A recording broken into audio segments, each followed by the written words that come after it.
दोस्तों आज इस वीडियो के अंदर आप जानेंगे कि ज़्यादातर एफआईज और डीआईज जो है ईटीएफ में पैसा क्यों लगाते हैं और ईटीएफ ट्रेडिंग किन किन वजूहात से स्टॉक ट्रेडिंग से बेहतर है और नया जो रिटेल निवेशक होता है या ट्रेडर होता है वो कौन सी गलतियां कर रहा होता है, वो कौन सी शुरुआती गलतियां होती है जिसकी वजह से वो हमेशा हारता रहता है।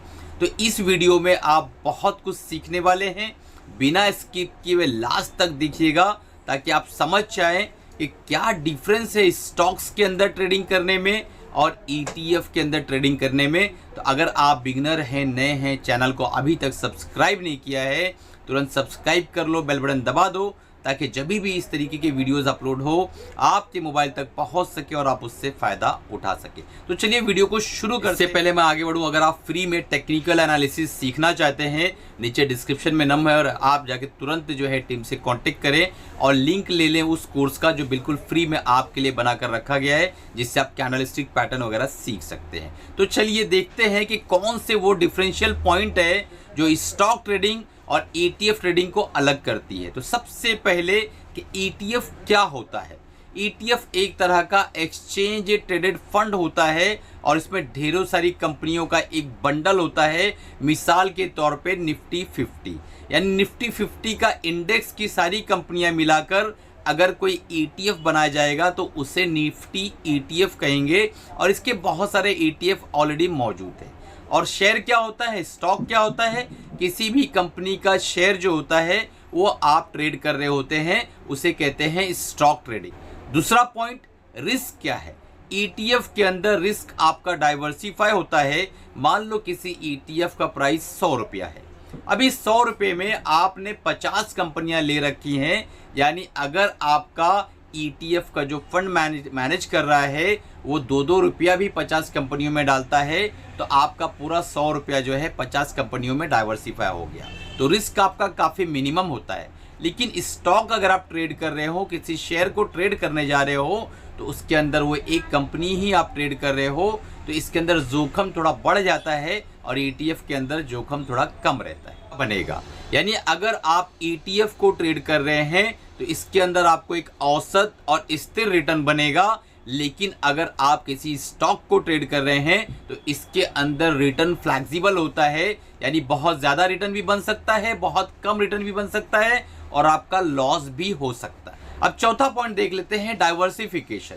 ईटीएफ ऑलरेडी जैसा मैंने आपको समझाया पहले से ही डाइवर्सिफाइड है, लेकिन अगर आप स्टॉक्स के अंदर ट्रेड कर रहे हैं तो स्टॉक्स आपको अलग अलग कंपनियों के चुनने पड़ेंगे, आपको खुद ही मेहनत करके उसको डाइवर्सिफाई करना पड़ेगा। इससे पहले हम 5वें पॉइंट पर जाए, बहुत इंपॉर्टेंट अनाउंसमेंट है। हमारा इस मंथ का लाइव सेशन जो ईटीएफ ट्रेडिंग प्रोग्राम का होता है वो 21 तारीख को होने जा रहा है, दिसंबर बैच। तो अगर आप इंटरेस्टेड हैं, सीखना चाहते हैं, बहुत ज़्यादा आपको ईटीएफ के अंदर शौक है काम करने का, तो ये वाहिद प्रोग्राम है जो आपको मेंटरिंग भी देगा, सही तरीके से हाथ पकड़कर सिखाएगा और वो कोर स्ट्रेटजी जो हमने हज़ारों स्टूडेंट्स को पढ़ाया है वो आपको इसके अंदर मिलने वाली है। साथ में हमारा सपोर्ट भी मिलेगा। हम 3 महीने की मेंटरशिप बिल्कुल फ्री देंगे।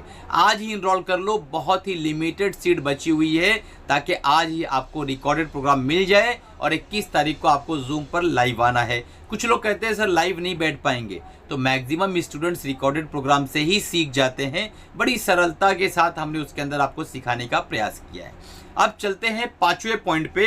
5वां पॉइंट है एक्सपेंस, यानी खर्च क्या होगा। अगर आप ईटीएफ ट्रेड करते हैं उसके अंदर आपको एक्सपेंस रेशो देना पड़ता है।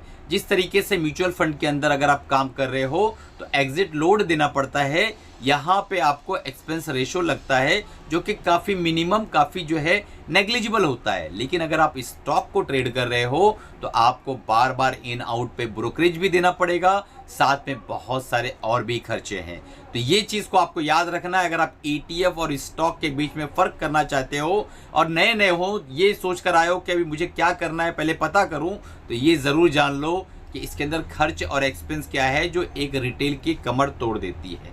अब ट्रेडिंग का तरीका क्या है। अगर आप ईटीएफ को ट्रेड कर रहे हो तो आप किसी भी ETF को एक्सचेंज के अंदर जाकर खरीद सकते हो और बेच सकते हो। स्टॉक को ट्रेड कर रहे हो तो आपको सीधे कंपनी के शेयर्स को बाय करना होता है।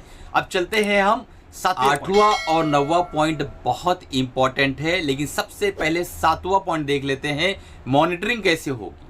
आपको अगर ETF को ट्रेड करना है तो इसके अंदर बहुत ज़्यादा झंझट नहीं है।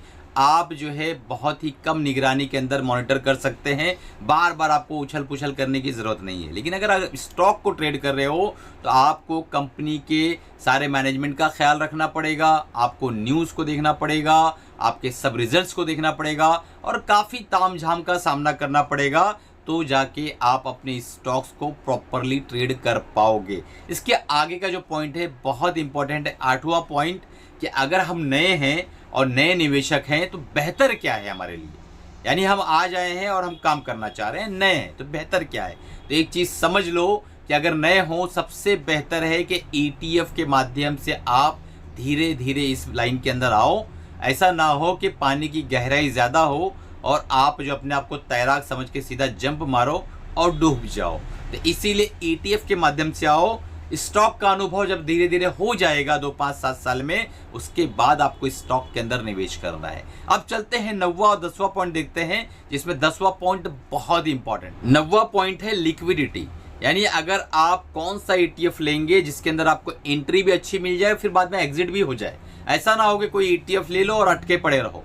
तो आपको हाई जो है लिक्विडिटी के लिए अच्छे बड़े इंडेक्स के ETF का चुनाव करना पड़ेगा। और अगर आप स्टॉक के अंदर ट्रेड करने जा रहे हैं तो आपको ब्लू चिप कंपनियों पे ही कॉन्सेंट्रेट करके काम करना चाहिए, ताकि आपको लिक्विडिटी बढ़िया मिले और आप जब चाहे खरीद सके और जब चाहे बेच सके। अब यहाँ पर ये देखना है कि अगर नया निवेशक है तो 10वां पॉइंट है कि किस तरीके से चुनाव करना चाहिए। तो देख लीजिए, सबसे पहला, अगर आप डिफेंसिव ट्रेडर हैं, आप बहुत ज़्यादा तामझाम, बहुत ज़्यादा रिटर्न के अपेक्षा नहीं करते हैं, आप बहुत ही एकदम स्थिर आदमी हैं, शांत मिजाज हैं, बहुत ज़्यादा रख रखाव भी नहीं कर सकते हैं, तो लॉन्ग टर्म में आपको धीरे धीरे जो है ग्रो करना है तो बेस्ट ETF रहेगा। लेकिन अगर आप रिस्क को मैनेज कर सकते हैं, थोड़ा रिस्क लेके गेम के अंदर उतर सकते हैं और कुछ साल आपको हो गए हैं, तो आप जो है फिर जाइए स्टॉक की ट्रेडिंग के अंदर दोस्तों। तो ये 10वां पॉइंट बहुत इंपॉर्टेंट था, इसको याद रख लो। और अगर आपने हमारे चैनल का मेंबरशिप अभी तक नहीं लिया है तो आप बहुत कुछ मिस कर रहे हो। मेंबरशिप को आज ही लो, नीचे सब्सक्राइब बटन के बाजू में ज्वाइन मेंबरशिप है, उसको ले लो। वहाँ पे स्पेशल वीडियोस आप लोगों के लिए मैं अपलोड करते रहता हूं। आपको मैं यहाँ पे कंपैरिजन का एक टेबल भी लगा दूंगा, आप उसको स्क्रीनशॉट लेके रीड कर लेना, पढ़ लेना, सीख लेना। तो सबसे एक लाइन में अगर हम इसको समराइज करने की कोशिश करें, कम जोखम कम रिटर्न इक्वल टू ETF, ज़्यादा जोखम ज़्यादा return equal to stock trading. तो ये पूरा वीडियो का सार ये था कि अगर आप रिस्क ज़्यादा लेते हैं तो ऑटोमेटिक आपका जो है वो बढ़ जाता है, और अगर आप रिस्क कम लेते हैं तो रिटर्न भी कम होता है, और ETF सबसे बेस्ट क्वेश्चन आपको देता है। तो चैनल को अगर सब्सक्राइब नहीं किया, सब्सक्राइब कर लो, बेल बटन दबा दो। अपने फाइनेंशियल एडवाइजर से ये वीडियो दिखाकर, पूछ के, समझ के, उसके बाद काम को स्टार्ट करो। और हमारा ETF ट्रेडिंग का जो प्रोग्राम 21 तारीख को होने जा रहा है, उसका हिस्सा बनने की कोशिश करो। 50% तक का डिस्काउंट मैंने आपको दे रखा है। आज ही अपने सीट्स को लॉक करो, टीम से बात करो, और किस तरीके से आपको अटेंड करना है, किस तरीके से चीज़ें मिलेगी, सारी चीज़ को समझकर और तुरंत ही ज्वाइन कर लो। मिलते हैं अगले प्रोग्राम, तब तक कमाते रहो, खुश रहो, अपने फैमिली का ख्याल रखो।